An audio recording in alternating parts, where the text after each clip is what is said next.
Puta, parang naliligaw na ako ah. Nasaan na kaya ako? Waze, nasaan ba ako? Aba, malay ko sa'yo. Pinaliliko kita sa kaliwa kanina. Rough road kaya doon, maputik. Madudumihan yung motor ko. Paano ako liliko doon? Magtiyaga ka. Gusto mo yan, di ba? Ay nako, wala naman pala akong gas. Waze, saan kaya may gas dito?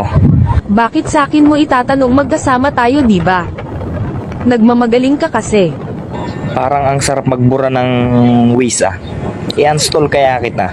Joke lang. Sa unahan 1.5 kilometers may Petron na. Kaso mahal baka di mo kayanin. Nakita ko 200 na lang pera mo. Lahat na lang talaga, nakikita.